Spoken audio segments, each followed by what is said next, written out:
Ya,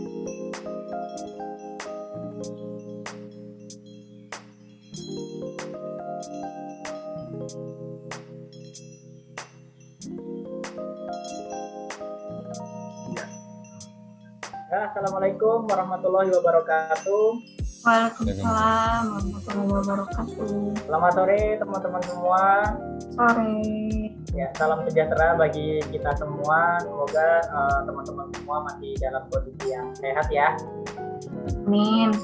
Nah, izin saya Alfa untuk memandu podcast pada sore hari ini mengenai penerapan nilai-nilai Aneka di lingkungan Sekjen DPR RI. Nah, untuk sebelum memulai podcast ini, alangkah baiknya kita berdoa nih supaya podcast pada sore hari ini diberikan kelancaran dan bermanfaat bagi kita semua. Nah, berdoa menurut agama dan kepercayaan masing-masing. Saya persilahkan.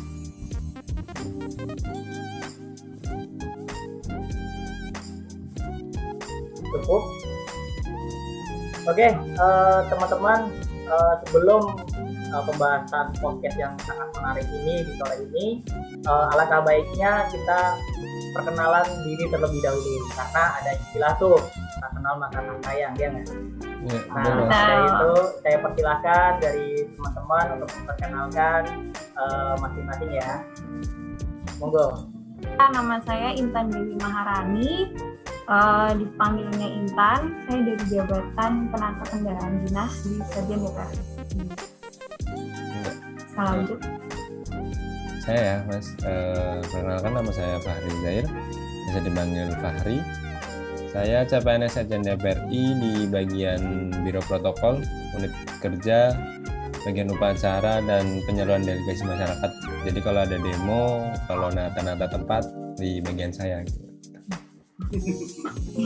Ya, selanjutnya Mas Ridwan nih. Oke, teman-teman Mas Ahmad dan Ahmad Ayunan dan Mas Indra di 2012 PNS Sekjen DPR RI, posisi jurnalis bagian bidang sosial. Oke, teman-teman udah pada memperkenalkan diri, udah saling kenal. Kalau udah saling kenal kan ini pembahasannya mendalam, lebih asik ya, jadi tidak kaku. Nah, langsung ke inti pembahasan. Di sini kita akan membahas tentang penerapan nilai-nilai Aneka, khususnya kita sebagai ASN di Sekjen DPR RI. Nah, silakan dari teman-teman, Aneka itu secara umum itu seperti apa? Mungkin kita bisa mulai diskusinya. Mungkin Mas Fahri ingin mengemukakan pendapat, waktu dan tempat saya persilahkan. Ya, terima kasih Mas Afat. Izin menjelaskan untuk Aneka secara umum. Jadi sebenarnya setelah kita mengikuti latsar CPNS dari Busdiklat DPR RI, kita tahu bahwa ASN sebagai pelayan publik atau abdi negara memang harus memiliki nilai-nilai atau sikap yang baik dalam bekerja untuk profesionalitasnya. Hal ini bisa dikategorikan lagi ke dalam 5 nilai lagi, yakni Aneka, singkatan dari akuntabilitas, nasionalisme, etika publik, komitmen mutu, dan anti korupsi. Sikap-sikap itu adalah sikap yang wajib dimiliki setiap ASN, apalagi kita sebagai CPNS tentunya harus menanam sejak dini nih sikap-sikap itu untuk kedepannya sampai kita pensiun nantinya itu. Nah, untuk sikap yang pertama tentang akuntabilitas bisa dijelaskan lebih lanjut. Ini akan dijelaskan oleh Mas Ridwan ya. Silahkan Mas Ridwan. Oke, Mas Fahri, thank you banget penjelasannya tadi. Memang benar ya, memang kita kan sebagai calon-calon PNS itu kan memang penting yang menerapkan nilai Aneka. Nah, ANI itu apa sih? Sebenarnya ANI itu adalah akuntabilitas ya. Sederhananya akuntabilitas itu dimaknai sebagai sebuah hal yang segala hal itu tercatat dan dapat dipertanggungjawabkan. Jadi misalnya berita yang kita buat itu harus ada inisial nama reporter dan nama editornya atau redakturnya. Dan ini penting banget, kenapa? Karena kalau misalnya nih ya, ada komplain dari narasumber, kita kan melayani anggota dewan 500 sekian anggota dewan, termasuk juga para pimpinan di DPR. Kita jadi ada semacam transparansi bentuk tanggung jawaban bahwa ini satu berita yang nulis gitu. ternyata kan ada misal namanya itu kualitas penulis kualitas penulisannya bagaimana. Nah ini penting banget di nilai-nilai TPNS kita akuntabilitas ini, karena dengan begitu kita jadi punya kesadaran bahwa apa yang kita sampaikan itu akan dinilai oleh masyarakat. Nah jadi menurut akuntabilitasnya. Kalau dari sisi peranata pendataan dinas nih, bagaimana gimana sih ini penerapan nilai akuntabilitas di bagian Mbak? Oke, kalau penerapan akuntabilitas di bagian aku ya, karena aku sendiri tuh sebenarnya ngerjain tentang anggaran. Nah, di mana anggaran itu kan perlu laporannya kan, penggunaannya atas anggaran itu kan sebagai bentuk akuntabilitas juga, seperti laporan realisasi anggaran.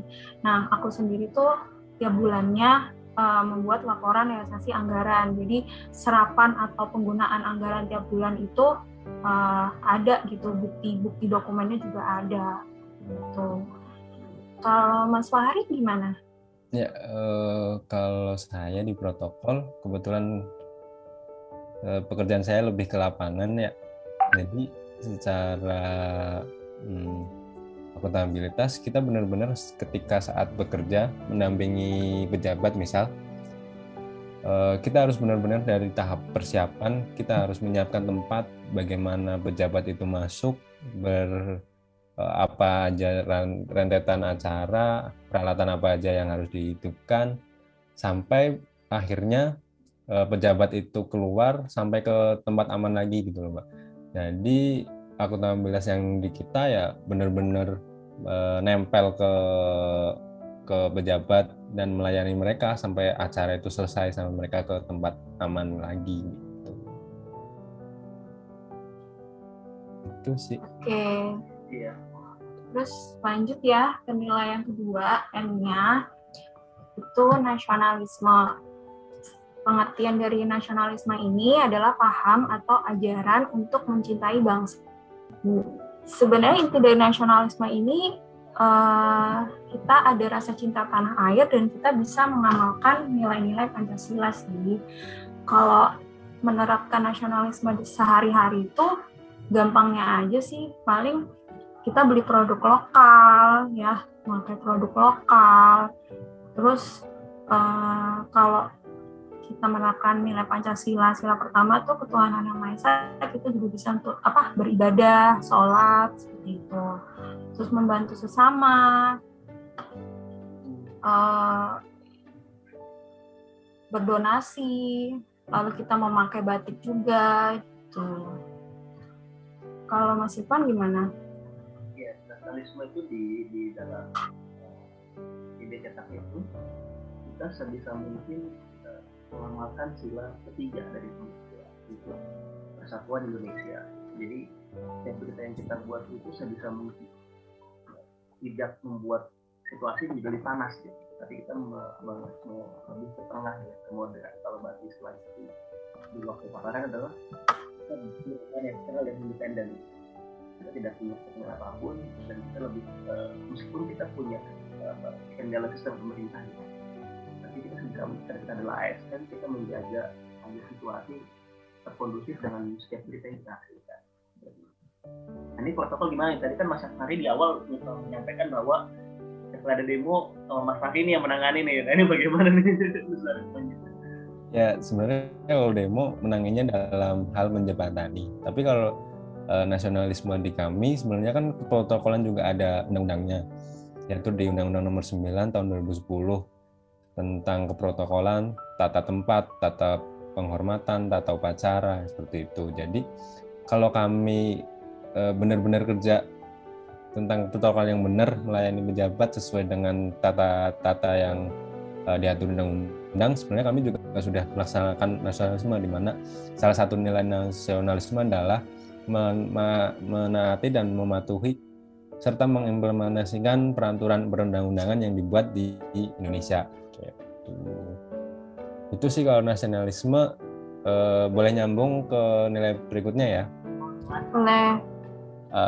Tentang etika publik. Nah, jadi menurut saya etika publik itu kaitannya dengan tingkah laku dan sikap.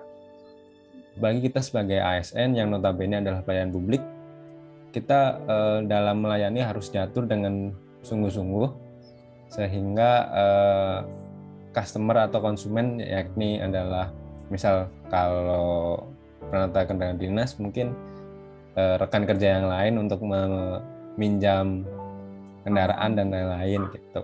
Jadi kita diatur dalam kode etik gitu. Jadi nilai-nilai ASN yang ada di dalam etika publik itu yang pertama memegang teguh nilai-nilai ideologi negara Pancasila. Yang kedua, setia dan mempertahankan Undang-Undang Dasar NKRI Indonesia tahun 1945. Kemudian menjalankan tugas secara profesional dan tidak berpihak. Jadi di sini netral seperti itu. Memberikan layanan kepada publik secara jujur, tanggap, cepat, tepat, akurat, dan berdaya guna, berhasil guna, dan santun. Mengutamakan kepemimpinan dan berkualitas. Menghargai komunikasi, konsultasi, dan kerjasama. Mendorong kesetaraan dan pekerjaan, dan lain-lainnya. Jadi penerapan di bagian protokol, kalau kita ya saat bekerja melayani, kita kan di sini jaga gawang ya. Maksudnya kalau kita sering acara dengan petugas lain, yang namanya egoisnya pimpinan ya, pasti mereka masih pengen duduk depan, padahal di dalam tempat harusnya kita ada pimpinan instansi lain yang di depan gitu. Jadi kita benar-benar harus jaga tempat, tapi menolaknya dengan secara halus gitu loh. Jadi gimana kita menolak dari protokol instansi lain dengan tutur kata yang bagus, terus saat bertugas juga dengan pakaian yang sopan sesuai dengan aturan gitu. Sedangkan mungkin kalau di bagian jurnalis gimana Mas Ridwan? Iya, kalau di jurnalis itu kita diatur juga dengan secara umum kita ya diatur dengan paling tinggi ya, kita diatur di Undang-Undang Dasar 45 ya, itu kemerdekaan bersifat terkumpul dan tentang hak mendapatkan informasi. Terus turunannya ada Undang-Undang Pers dan turunannya lagi ada namanya politik jurnalis KIJ. Meskipun memang kita kan di jurnalis itu kan di DPR bukan jurnalis pada umumnya kan, bukan jurnalis beberapa hal itu juga mengadopsi nilai kode politik dalam kerja kita. Misalnya tadi kita membuat diri itu benar-benar verifikasi. Kita jangan pernah membuat diri itu mengarang, jadi tidak ada nafsu, tidak ada sebenarnya nafsu. Kita membuat supaya kita punya berita gitu. Itu benar-benar jadi kita benar-benar berpegang teguh pada kode jurnalistik dan nomor 3 dari Undang-Undang Pers. Nah ini di teman-teman perkara benar-benar juga memberikan kalau misalnya ada yang mau minjem gimana gitu. Sebenarnya kan kalau di bagian aku kan melayani peminjaman kendaraan gitu ya. Ya sikap etika publiknya ya kita melayani dengan sopan santun, terus kita dengan ramah juga. Seperti itu sih kurang lebihnya. Soalnya juga ya penyediaan kendaraan itu harus bagus juga untuk mereka, jadi dimaksimalkan pelayanannya.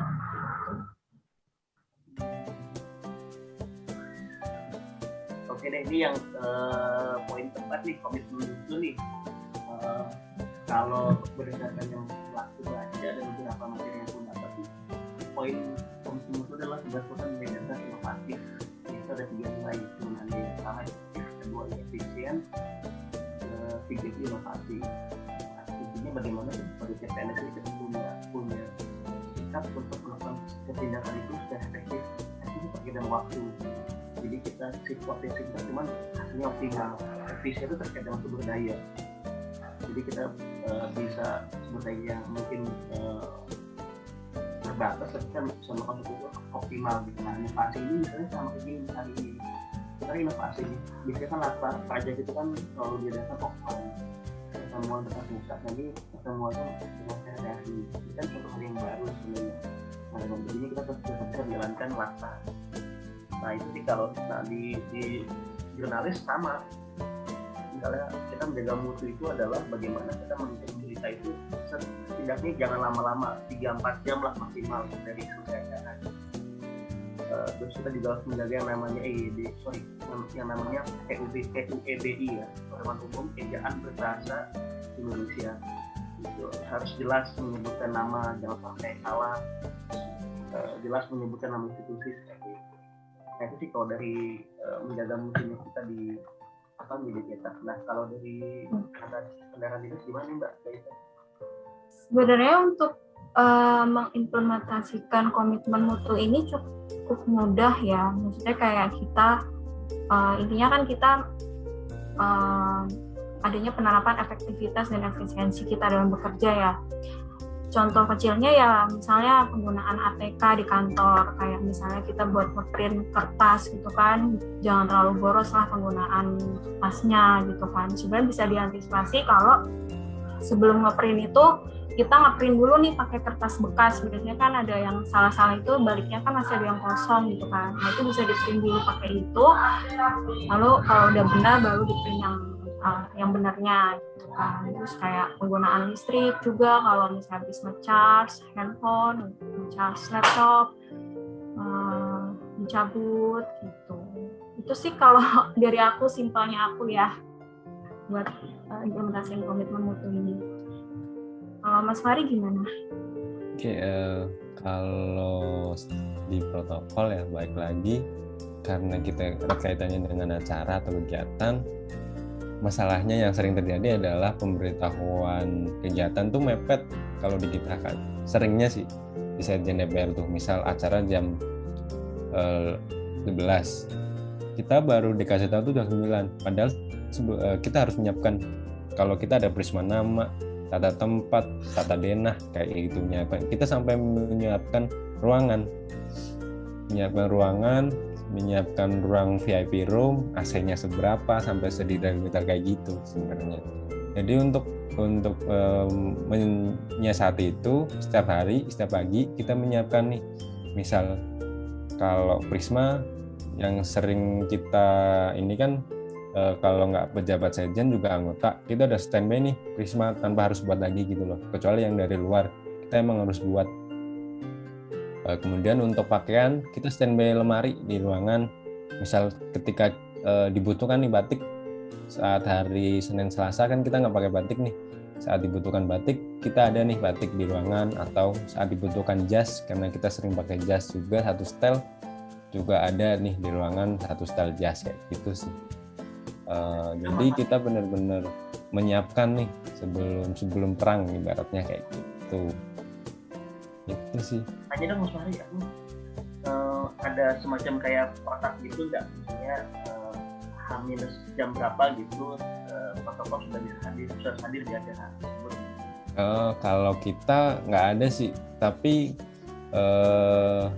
sebenarnya dari yang senior saya, budaya yang kita ini 1 jam maksimal kita udah di sana gitu loh, 1 jam sebelum. Jadi kita benar-benar kita harus tahu, misal kalau di tempat lain nih, di tempat yang di luar sekjen, kita harus tahu benar-benar toilet di mana, liftnya di mana, tangga darurat di mana, kalau mau evakuasi misal ada amit-amitnya ada bencana dan lain-lain, kita harus tahu nih titik kumpulnya di mana. Jadi protokol harus tahu tempatnya gitu.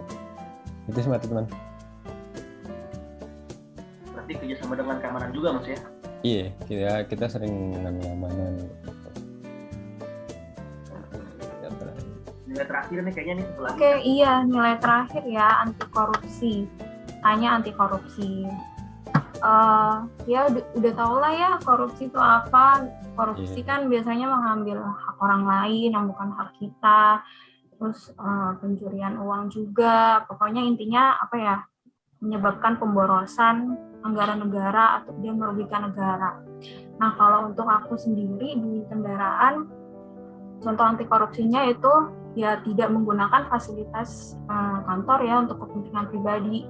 Bukan dalam hal ini kendaraan dinas, itu bukan mentang-mentang aku di kendaraan dinas aku bisa pakai seenaknya untuk kepentingan pribadi, itu enggak. Jadi semua itu ada aturannya gitu. Siapa yang punya hak untuk memakai kendaraan dinas, ada juga orang yang memiliki fasilitas kendaraan dinas, biasanya sih kayak pejabat eselon gitu ya yang punya fasilitas kendaraan dinas.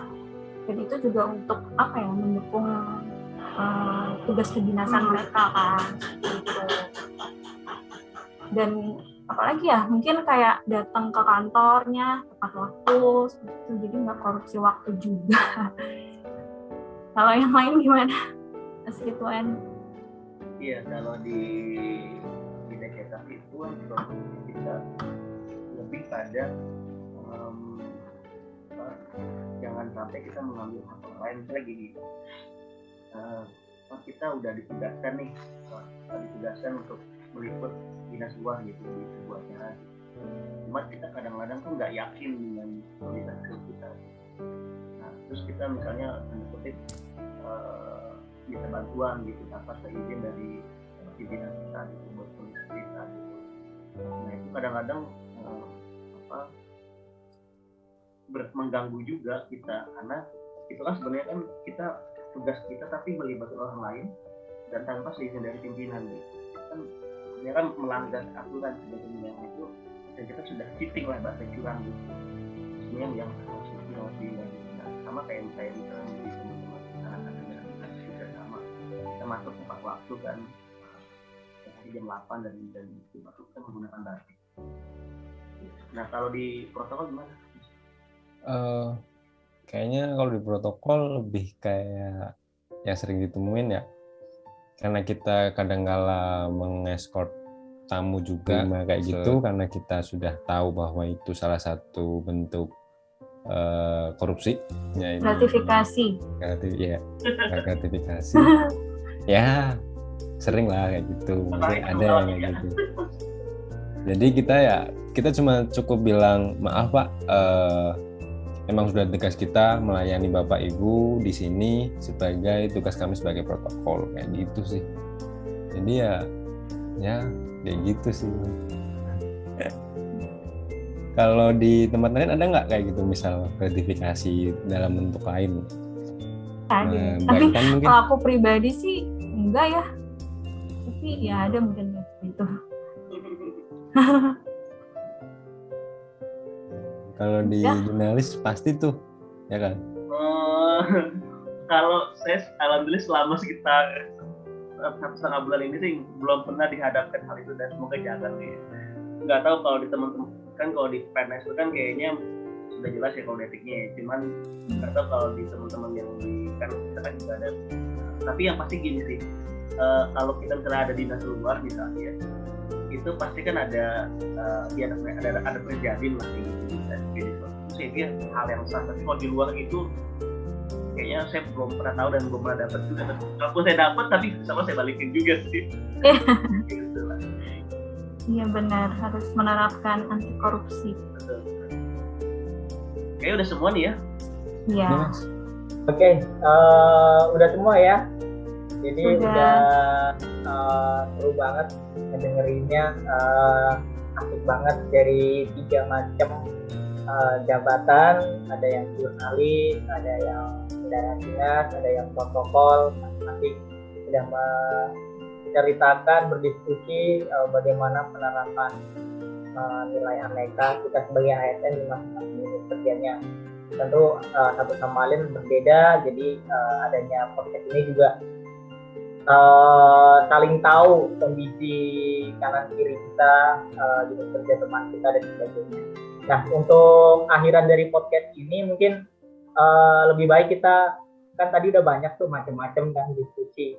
Mungkin alangkah baiknya kita closing statement ya. Closing statement dari masing-masing teman-teman nih, bagaimana pendapat teman-teman bisa menyimpulkan dari diskusi podcast hari ini nih. Oke, mungkin pertama bisa saya tunjuk kali ya. Boleh. Oke, untuk pertama yang ini kayaknya Mas Fahri dulu, boleh untuk closing statement. Ya Bang, makasih. Jadi kalau lihat dari diskusi kita tadi, dari kelimanya penting kita dimiliki untuk menunjang profesionalitas gitu. Soalnya kalau dilihat dari kondisi Indonesia kali ini, kita tuh kayak akan sumber daya alam, sumber daya manusia juga pintar-pintar, banyak. Tinggal gimana mengubah mindset kita, cara pandang kita dan perilaku kita, menggunakan dan mengimplementasikan nilai dari aneka itu tadi. Kayak gitu sih dari saya. Oke, mantap. untuk selanjutnya mungkin Mbak Intan, boleh Mbak Intan? Ya, boleh. Jadi atas penerapan nilai aneka tadi, di sini yang terpenting itu adalah komitmen dan kekonsistenan kita dalam menerapkan nilai-nilai aneka di kehidupan sehari-hari maupun di lingkungan kerja ya. Kan kita sebagai ASN ini kan diberikan amanah oleh negara untuk mengelola negara ini. Jadi udah sepantasnya kita tuh menerapin nilai aneka ini di sepanjang hidup kita, gitu. Bahkan sampai kita mati. Gitu.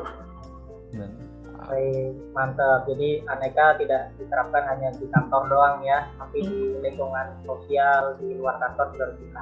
Benar. Oke, untuk yang terakhir nih, Mas Ridwan, boleh seperti statement Mas Ridwan? Siap, Mas Fahri. Mas Alfa, thank you.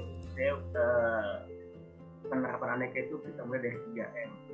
Mulai dari diri sendiri, mulai dari yang dekat, mulai dari kecil. Cuma kita misalnya selalu mikir orang lain, tapi kita sendiri kita masih tanda kutip masih suka korupsi, masih suka nggak mencatat setiap pekerjaan begitu. Hal-hal kecil sederhana tapi itu dekat, dimulai dari sendiri. Jadi tadi benar apa kata Mbak Intan, kita mulai dari hal yang kecil dan kita konsisten, komitmen untuk jalankan. Thank you. Oke, berarti penerapan nilai etika sangat berkelanjutan ya Mas Ridwan ya. Dimulai dari kita. Kalau nggak dari kita, dari siapa lagi ya Mas ya? Betul. Oke, kebetulan ini sudah di ujung dari podcast kita hari ini. Gak usah bersedih, mungkin kita bisa bertemu lagi di podcast selanjutnya. Oke ya, sebelum kita tutup podcast pada sore hari, alangkah kita bersyukur atas nikmat Tuhan. Podcast hari ini kita lancar, kita semua sehat. Jangan lupa teman-teman semua tetap mematuhi protokol kesehatan. Oke, semoga pandemi ini juga cepat berakhir ya. Sekian dari saya, terima kasih atas atensi dari teman-teman semua. Assalamualaikum warahmatullahi wabarakatuh. Waalaikumsalam warahmatullahi wabarakatuh. Dadah. Bye.